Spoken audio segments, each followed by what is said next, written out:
Welcome to Scale With Us, the podcast for business owners navigating the absolute chaos of scaling a business and juggling all that life throws at you along the way. Each week, we'll be talking about our wins and fails and everything in between because let's be real, it's not all smooth scaling. So grab a drink, settle in, and let's get into it.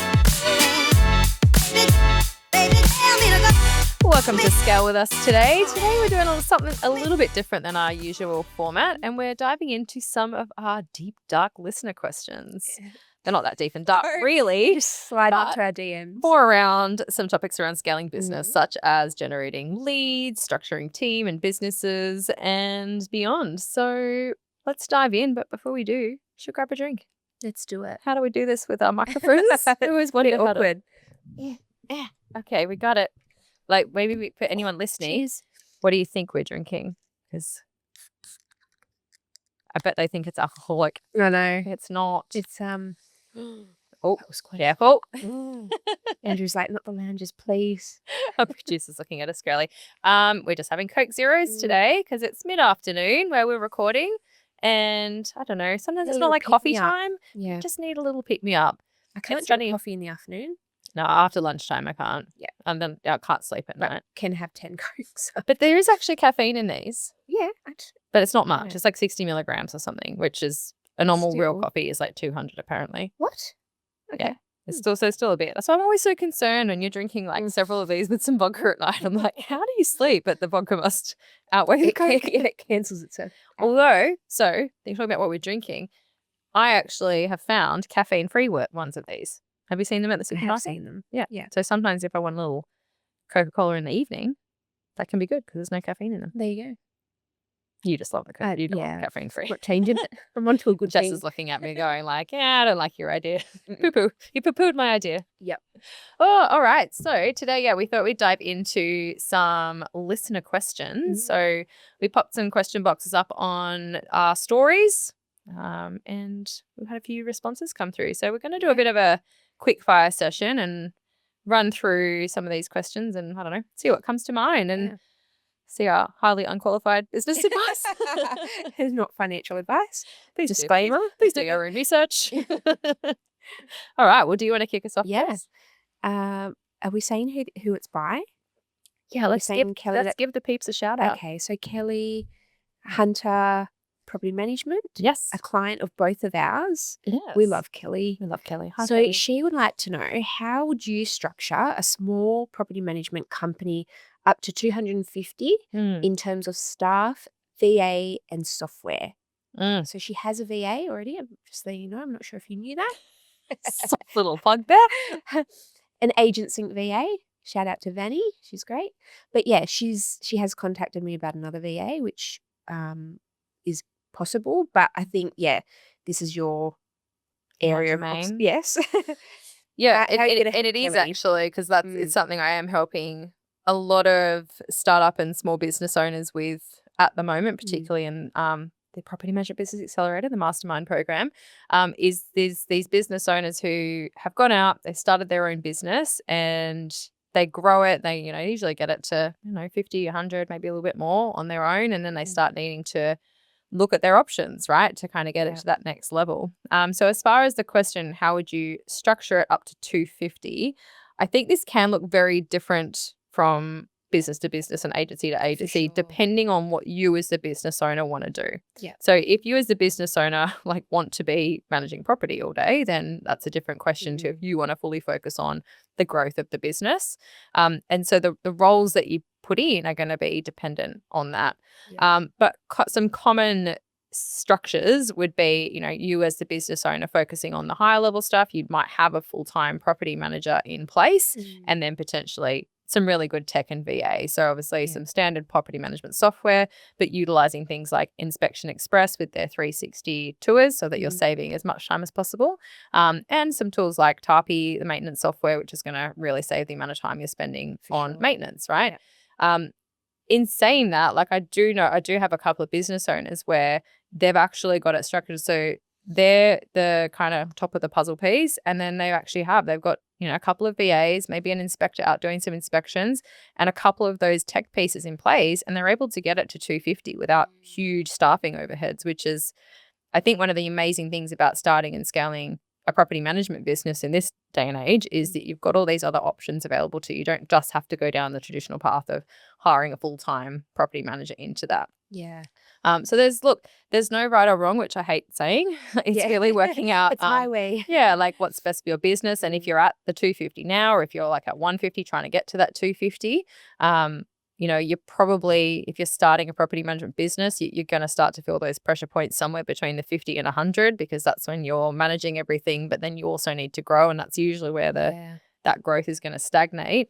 But if you're already at 250, I mean, I would be very surprised if you were still doing that on your own anyway. I know Kelly's not. She's obviously got the VA in place.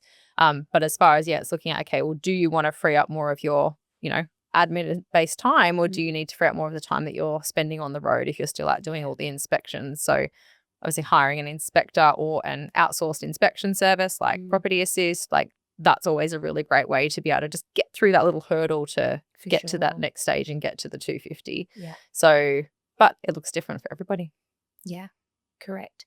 Anything you want to add to that? Not a lot. I think you've covered it really well.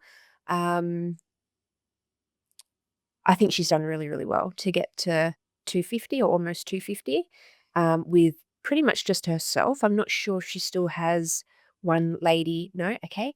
So her and the VA, I think she's done really well. And yeah, I think as she scales towards that number. For sure. And if I have any advice, if it is bringing on a new team member, do it sooner rather than later, because you've got months there of learning.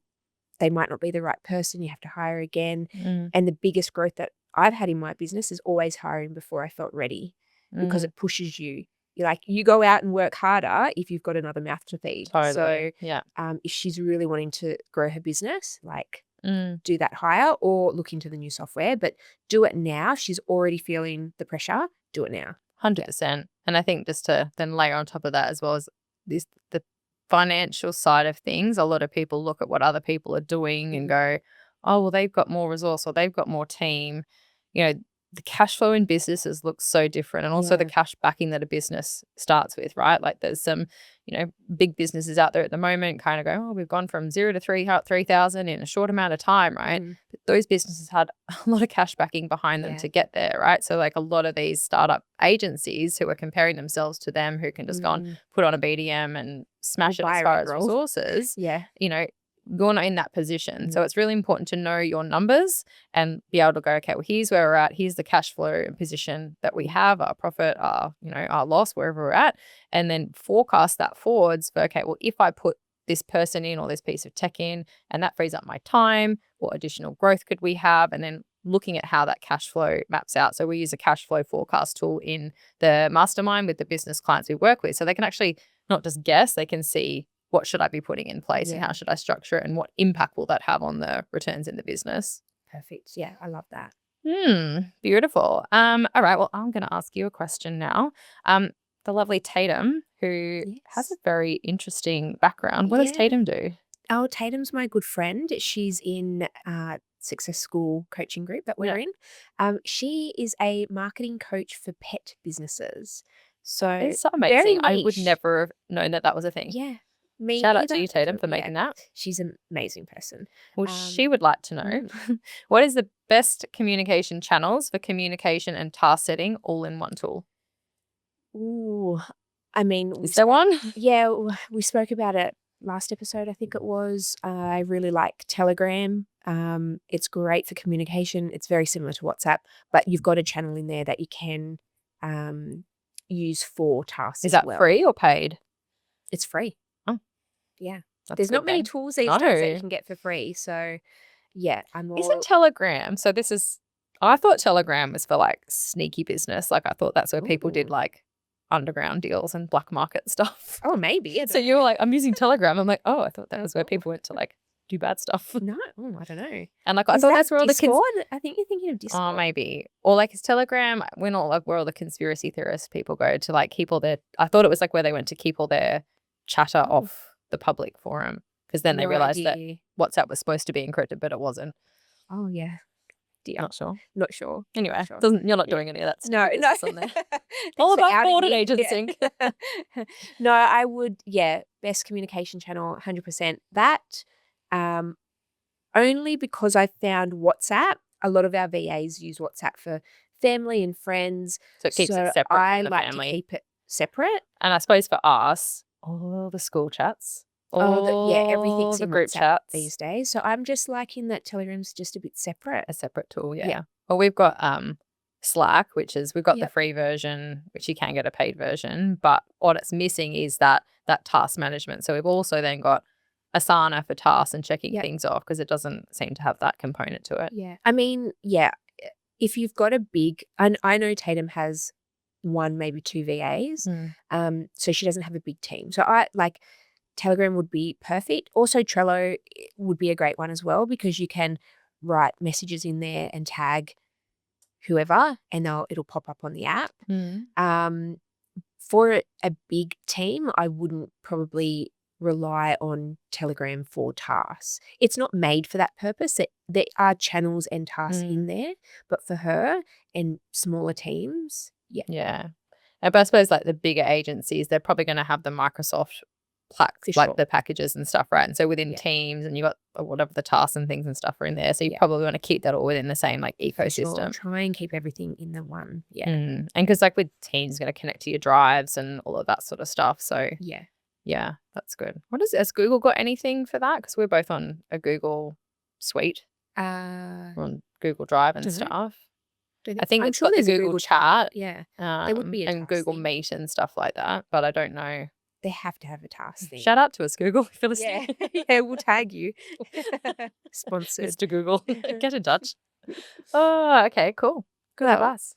What about our question from Michael? If you were starting a property management business, where would you start to find new clients? Ooh, hot topic, actually. There's a lot of new businesses starting, a lot of property management businesses. It's one of the reasons why I've made like a property management startup guide and package, right? Because you go out and you start and it's like there's so many things you need to do on top of like finding the clients, but even like how to set the business up. But the challenge is there's a lot of things you can do, but sometimes you're restricted from where you've come from your previous work. A lot of these people are leaving agencies where they've had a portfolio and they want to start their own thing, but obviously you can't necessarily go poaching all of the people. Discussion around, whether if those people eventually follow you and you haven't practically poached them, is that okay? I think that if you're not proactively poaching them and they've seen that you've got a new business 12 months down the track, like that's okay. And I think that's been tested in court as well. For sure.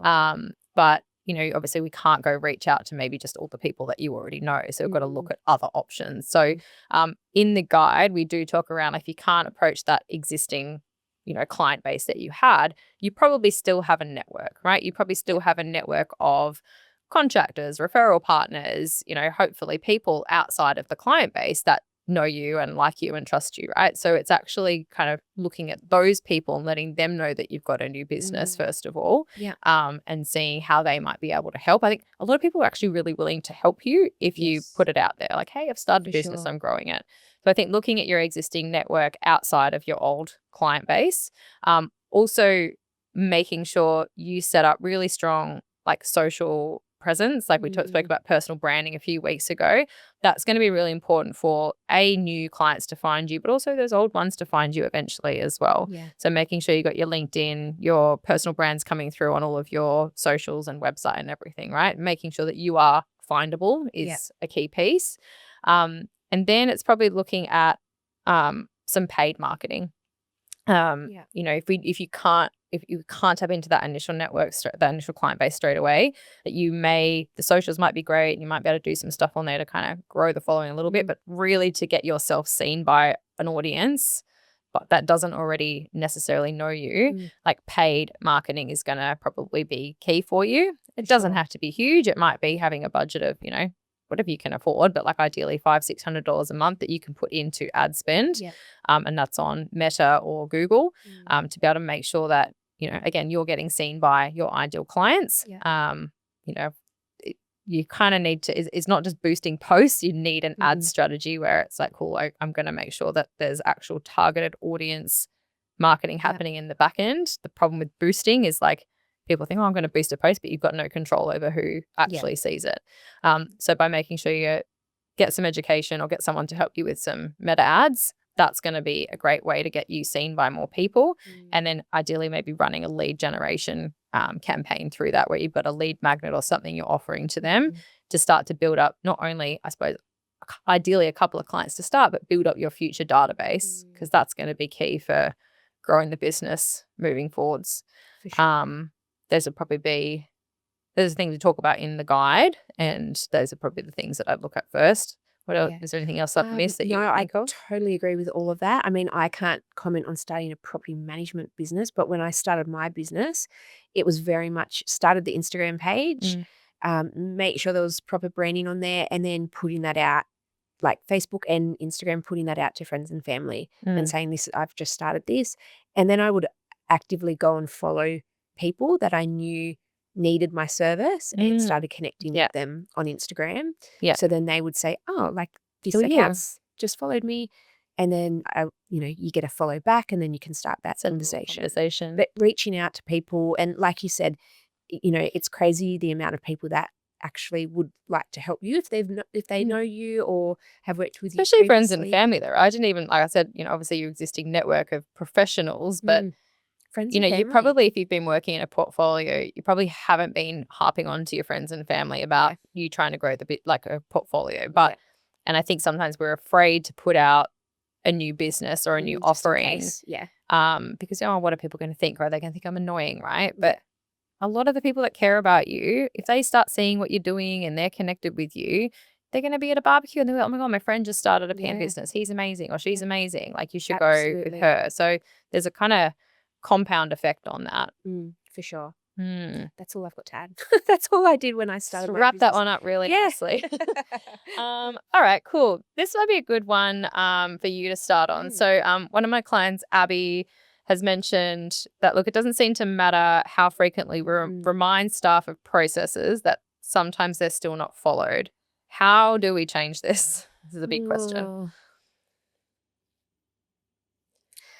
It's a really tricky one because we talked about, I think it was the last episode, delegating. And it's like, how can you delegate if they're not following the process? And that's one thing with our VAs. It's like, this is the process, this is the checklist, and we're making sure, especially when I was managing, 6 VAs at Chadwick in different departments, they had to follow the checklist every time. And it was normally the people in the office that wouldn't worry about the checklist because they've done it a million times. Why would they need to follow the checklist? And that's when stuff happens. So I think it's just, you've got to talk about it daily. You've got to, when you have your staff meeting, when there's something that's not followed, you're bringing it up with them. I mean, there's not some magic thing that you can it's just going to change. It's people. It's like repetition as well, right? Like, you're going to feel like a broken record sometimes. There's like, how long are you a broken record, or what's the consequence of not following the process? Maybe they're not the right person for the team. Like, if they can't follow a simple process and a checklist, that's a KPI. Like, that is something that they've got to do.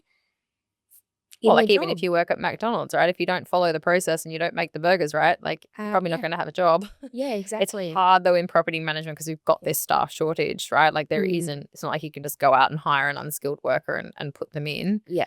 And that's probably some of the problem as well, is that when we're hiring in experienced people who've done things their own way or a different business's way, and then they've got to learn to do things a new way, like, that can be really hard to change those habits. So what would you do? Like, if you had a team member who you've explained to them the process, they've had the training, and then you're seeing that they're still not following the process, what do you do as a leader? Yeah, I would keep a really close eye on it daily for a few weeks. I would want to look at the checklist. Once they've finished it, make sure that it's all been done, or obviously delegate that to a manager that could do it, someone else in the team that does follow the process, have them look over it. And I guess you've got to be brutal. Give a warning if needed. Like, if they're not following a process can cost the business money. It can lead to decisions being made on the fly. It can cost the business money. And when it gets to that point, then, you've got to give warnings and get a bit hard about it. But you've just got to, keep on top of it, unfortunately, until they either change and continue to, improve, or they're replaced.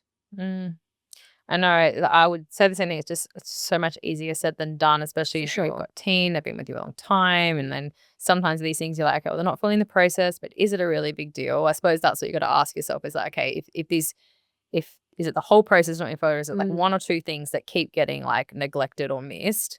Sometimes I say to my clients, I'm like, well, is there another way we can do this, right? Like, not because you just want to give them what they want, but okay, well, can a piece of tech do that thing that they keep missing? Can we put an automation in place because they just don't go to that next stage all the time?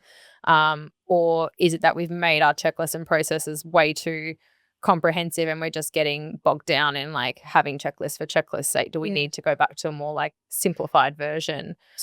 So is it they're not doing the checklist, or they're not actually following the procedure? Well, I don't know. Like it could be either or, but I think it's like what happens when that process isn't followed as a business owner or leader? Like we have to accept it or create the change, right? Because the more, if we don't do anything about it, we are accepting it. For sure. But if we want it to change, it's like, okay, well, what do we need to do about it, right? So I like to go, look, if it's not first offense, but if it's like if it's a newer thing and you haven't kind of gone through it 20,000 hours, or even if you have, maybe a different approach is sitting down with the person and trying to understand before the reprimand. So it's sort of like sitting down going like, hey, Jess, I just wanted to give you some feedback. I've noticed that every time we're doing a new tenancy, this thing or these three things just don't get done. Have you noticed that as well? Like, can you, why do you think that's happening?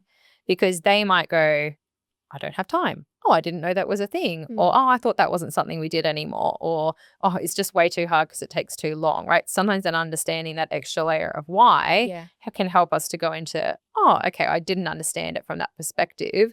Okay, so what do you think that we could do to make sure that gets done? Or do you think that's still an important thing that we need to get done? Like maybe it's helping them to realize, okay, I can see why we need to do that because there's that risk if we don't, or that's just a part of our service delivery promise.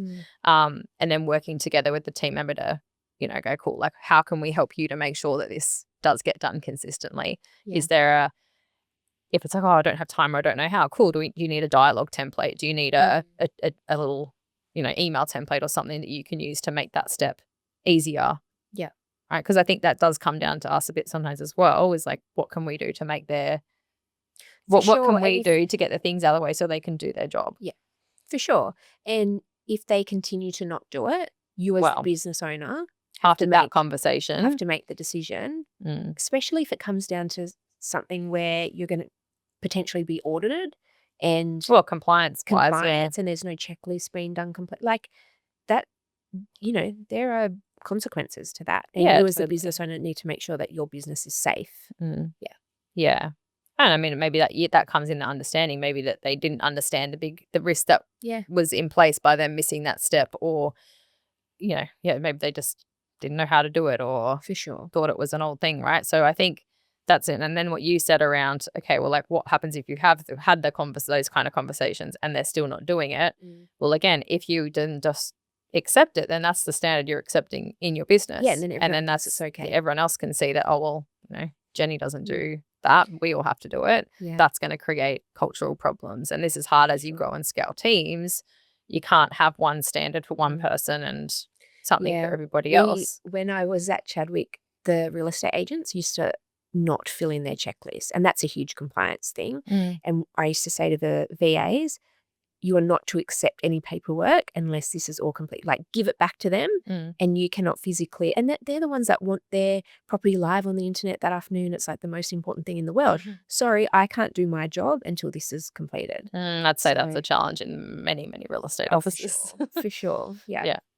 But again, I maybe it's my consultant brain. I'd want to understand, why is it so hard for them to complete that, right? Is it that they don't have the time because that we have a prescribed form that they have to fill out and they're out on the road and they have like a piece of paper, right? So like, can we create a digital form where they can be on the road and they've got a link saved on their phone and they can dump all the information in? Like there's there's probably always something that we can do to For optimize sure. things. Yeah. Yeah, 100%. Mm. Yeah. And if you try all that and Just get rid of it. then I'm get just rid kidding. of it. Off with their head. No, I'm joking. But it does move into a performance-based conversation Sure. then, Yeah. which is, as I said, hard when there's a staff shortage and maybe you're like, oh, shit, I can't just like get rid of But there's people. staff, yes, there's staff shortages, but also, my God, how hard is it? Like, do your checklist. Like, do you want a job or not? That's how I think about things Yeah. sometimes. Like, seriously. If they really want their job and they care about it, they can just complete the checklist. Sorry. I love it. Cut through. Kate. This one's from Kate. Should you discount your fees to win new business? Oh, this is a topic we are talking a lot about in our mastermind at the moment. Okay. It might be controversial. I don't have a problem if you want to discount fees to win business. I have strategy around how you do it and making sure it's aligned with your business model. I think that it's hard in property management in particular. There's a lot of 6 months free management and 3% management fees and all sorts of crazy stuff going on. And then there's another side of the industry that's going like, oh, they're devaluing everything else, right? Yeah. I don't have a problem with someone doing that if it fits their business model, right? If they've run the numbers and they're clear on it and they know they're intentional and they know why they're doing it, because I've run the numbers, like even if a business offered, if they can manage the cash flow, if they ran, 12 months free management and that client stays with them for 5 years and sells through the agency, they've made their money back, right? There's a return on that. But that's But not most guaranteed. people, no, that they're going to stay. no, of course not, right? So is that a smart business decision or not? Like, I don't know. But I think if a business knows, if they know their numbers, if they know their, break-even point per property, if they know what profit they want to achieve out of each property, if they know what they're prepared to pay to acquire a management or a client, right? The cost of acquisition, then you can make some decisions around it, right? So if you know, like there's so many businesses who go like, no, I'd never offer, discounted fee packages, but they're prepared to go pay a week's rent as a referral fee. And so you've determined you're prepared to pay, $700 a week's rent as a referral payment, a cost of acquisition, but we're not prepared to offer anything on the front end to be able to bring the client in because we don't want to be discounting our fees.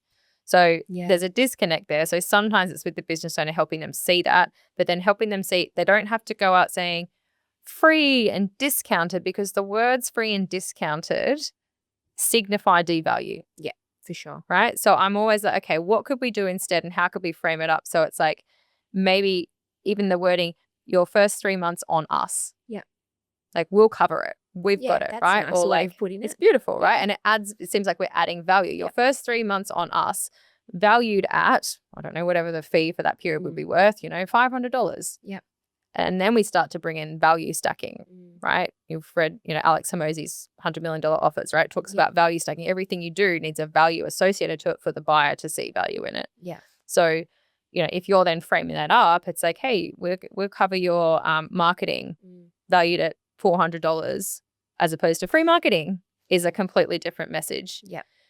So I think it's should you discount fees to win your clients? It's an individual business decision. I think if you can get your head around and if you do some research on the cost of acquisition, what are you prepared to pay to acquire a client, considering it's very clear to know what the annual value of that client will be. If cool, for every client we bring on, the average value of that is, $2,000, call it, right? And then we know that on average people stay with us for, 3 years. We've got letting fees, potential sale value, and yes, that's not guaranteed, but you can base some assumptions. You go, okay, well, is it worth paying $500 to make, or is it worth sacrificing or paying $500 to make the $2,000 of annual income? We can make a business decision around that. And then the second part is how you frame up the messaging around that so that you're not like, for the client's perspective, it doesn't seem like, oh, you're just dropping your DAX and going for free periods and all that type of stuff. It's like, hey, we want to add value and we want to cover that for you. It's a completely different conversation and you're actually putting yourself in a different playing field than just everybody else who's out there trying to offer free and discounted packages. For sure. That's my take. What's your take? Yeah, look, I think you covered that really well. Yeah, and like when I think of my business, occasionally we'll reduce Yeah, do you? the recruitment fee. We're in that sort of tricky period of, we had it at a certain amount and now we've increased it because of the amount of time and effort we put into the recruitment period to find that right team member.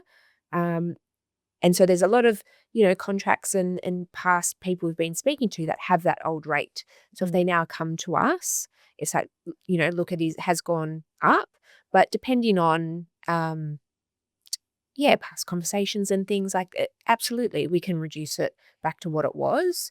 But do you look at that as a case-by-case value on, okay, well, if we have this client, that's X amount in annual value, yeah, like the absolutely. lifetime value for that client? Yeah. It's obviously, I would much rather lose $500 right at the start than not get that client at all.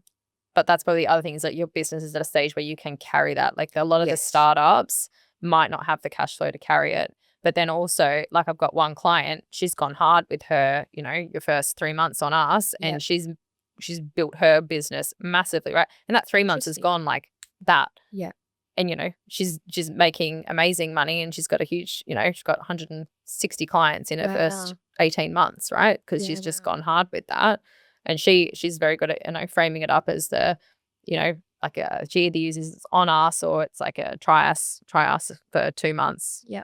We'll cover the management fees.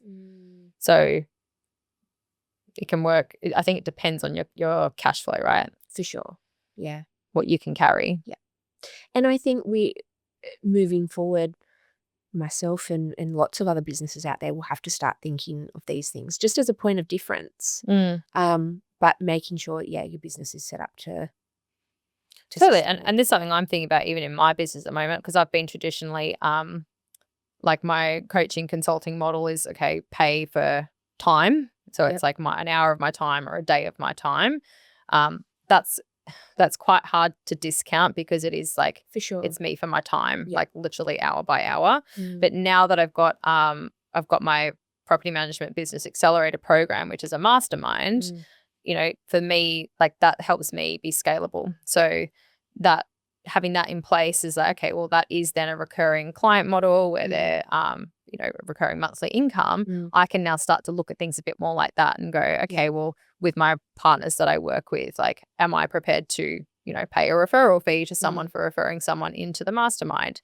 I've just implemented the last few months with the clients that are in there. I've said, if you refer someone in, you'll get a free week and they get a free week, or I've framed it up with the on us kind of mentality. If a current client refers someone in, we take a referral fee off their next invoice. Yeah. As a thank you. Because I'm looking at that going, well, that's, absolutely, it's so worth it. I've got retaining the current client. They've got now a friend in there, or another person in there, and then that person's in there. And once I'm confident that once people are in my world, like they love it and they want to stay. For sure. And, we run it as a 12-month program. If someone really hates it, I'll let them out. I'm not one of those people who's going to hold them to it. But like, it's cool. You're investing in it for 12 months. So I can fairly predict, okay, what that client will be worth to me over that 12-month period. Yeah. And so again, it's like thinking about it. Well, I know what that client's going to be worth over 12 months, lifetime value. What would I be prepared to pay for that? Because like otherwise as well, like what are you're going to go and spend money on ads or money on other things, and that's got a client acquisition value on it as well. You might have paid, whatever the lead, what do they call them? The little click rates and things. Don't come to me for ad advice. Go to my ads lady. But it's like, we know, okay, well, per lead, this is how much we pay, and then you've got a client acquisition cost. So then you might have spent $500 on ads that month to get 10 leads to get one client. Again, there's a cost of acquisition there. Yeah. We could talk about that one. I think we need a whole episode on fees for that one. Yeah. Okay, last question is from my lovely client, Kathy. What is your biggest business mistake and how have you pivoted to rectify? Oh, biggest business mistake. Do you have one? Because I don't know if biggest business mistake. I feel like I don't know if I've made it yet. I feel like it's coming. It's coming, yeah. I don't know. It's a tricky one because I'm big on there are no mistakes, there are no failures. Like me too. Everything is. I either see it pivoting me in a new direction, which has happened, lesson, or like it's been a lesson, or I've learnt from it and grown from it. yeah, I'm the same. That's why I don't know if I might think of it on the way home and be like, "Oh, yeah, I can't believe I forgot about that." But I don't see anything. Not starting sooner?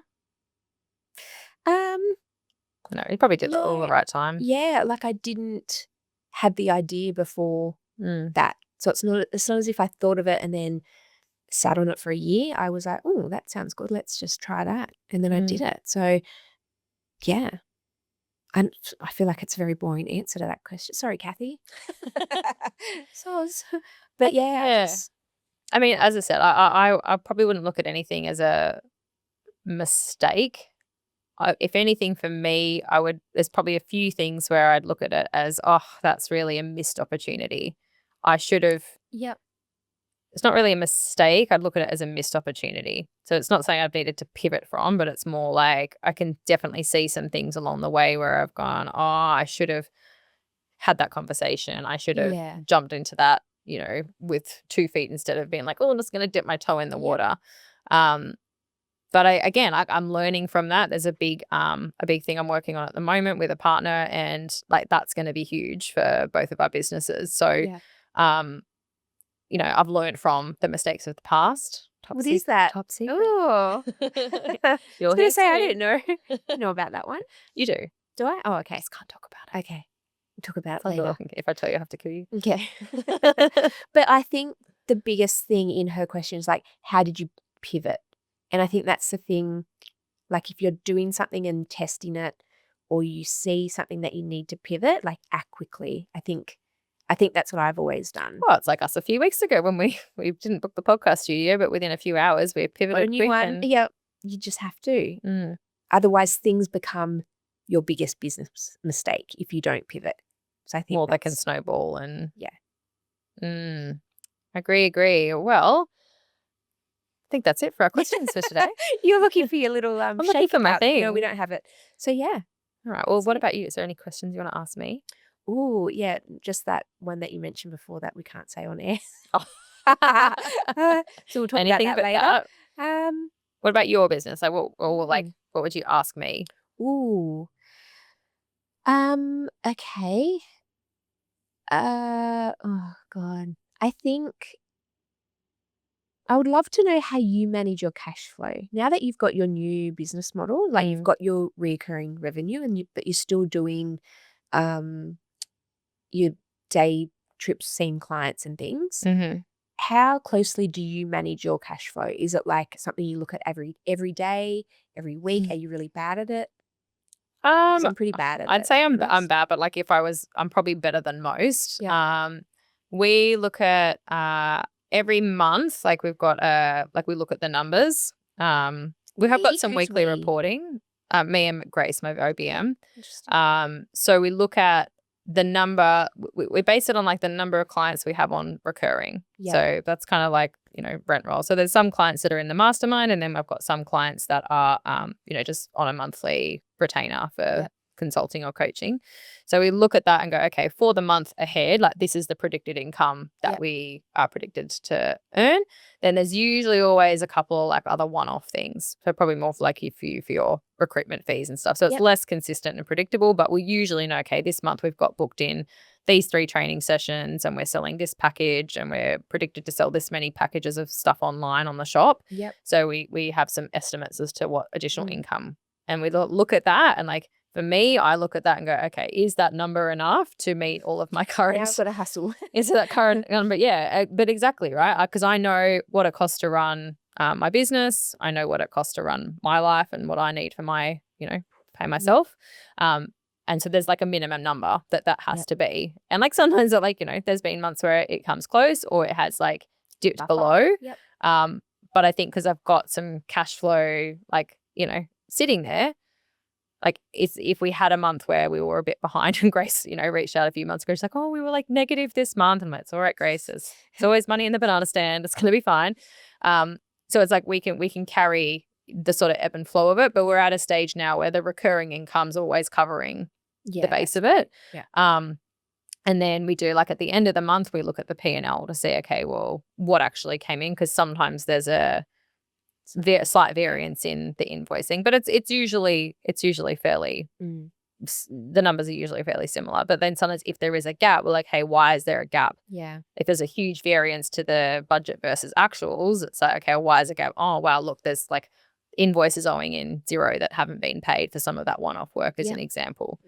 So does that answer the question? That's kind of like how we manage it. And then we also go, okay, well, like, I look at it from a business owner perspective and go, what do we want to make in the business this year? Yeah. And what's the gap? So then I know exactly how many clients I need to now bring on to get the income to what I want it to be. Yeah. Yeah, that answers my question. Yeah. Do you have any questions for me before we wrap this up?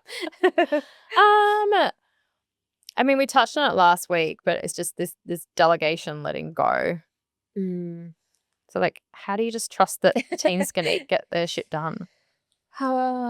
It's hard at the start, and like you've started, you're doing very I well. know, but like, I look at you and I'm like, oh my gosh, you've got a huge team, and you've like got managers to manage the team and all of that type of stuff. I feel like I'm at the like. I advise people on in businesses I work with, so I know it, but it's like when it comes to yourself, it's always a lot harder. You definitely have to find the right team that you can trust. How do you do that? Yeah. How do you find the right team?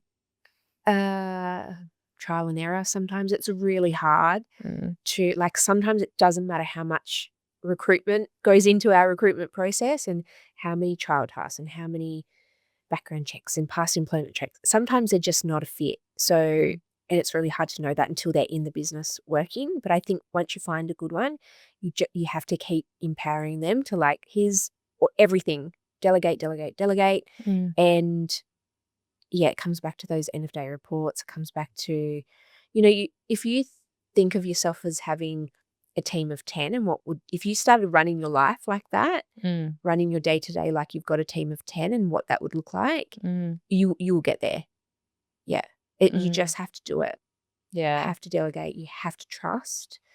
Because I suppose like my management background, when I managed teams, it was less about me delegating my stuff to them, but more about managing them for their own tasks and their own performance. So like this is a fairly new space for me, like as a business owner, I've been the one that's done everything for so many years and letting go. And it's crazy because like I advise people on this all day, every day with my clients. I think this is why I can relate to my client struggles so much, because I get it. Like I get what it's like. It's like, oh, but I have to do it. Like I have to do it myself. But you just can't, you're just always going to hit a glass ceiling or, be the bottleneck if you don't delegate. And you need to have the right team. You need to have managers. You can't just have lots of general VAs or lots of general stuff. You need to get specialized roles and have people owning that department or owning that, so, you've got a marketing VA. She needs to completely own all of that and do everything in that role. Yeah. And you just come in and check it. Yeah. And same with the next role you bring on, whether it's onshore or offshore, it has to be a specialized role. They have to completely own it. And they report to you once a day or once a week. You have a catch up. Like you have to set up the role, and give them full ownership of everything. And do you subscribe to that, what is it, hire slow, fire fast concept? Yes and no. I've always got to look at how did I set them up? How, when I look at Christy, who I had in a sales role, she did amazing for what I gave her. And that wasn't a lot. And same with Sheila. Like, I'm just very lucky that I've had good people who have been able to go, okay, look, I didn't onboard you properly. When Sheila started. They caught the hot potato. They've caught it and they've ran with it and they've, and I'm so thankful. And I'm not saying it's going to work out like that for everyone. And I wouldn't. Maybe it has worked out better because like you haven't micromanaged them and you just got like, scratch this hot potato and they've taken ownership of it. Maybe. Yeah. I don't know. So I'm just in awe of you. You're very good at, leading and scaling and growing, and I feel like thanks. Learning off you every day. Oh, thanks. thanks. I appreciate that. But yeah, I think you've just got to do it. Like it is just. I know, and I think I said last week. I can see like I just need to like leap now and just grow the team to get to that next level. I always think you can always go back to how you're doing things now. Like you Not can, with my mindset. I'm like, no, can't go backwards. I'm a failure.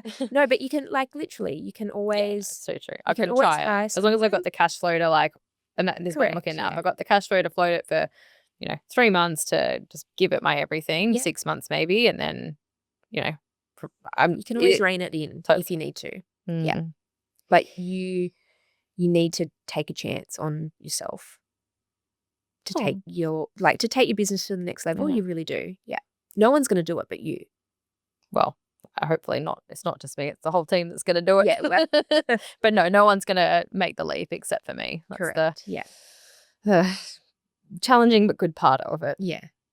No one's going to make it successful and no one's going to fuck it up other than me. Yeah, exactly.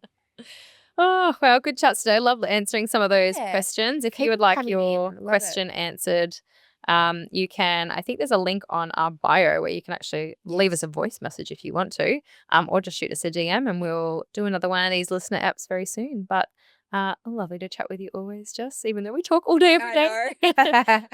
Just have a constant conversation going of notes and links and voice notes. It's crazy. This is just the public version. Yeah. I'll tell you about the secret later. Yes, please do. And everybody else will hear eventually. So stay tuned. Stay tuned. Well, thank you for listening, everybody. As always, like, subscribe, follow, whatever button's available on the platform that you are listening on. And we will be back in your ears next week. Thanks, guys. Bye.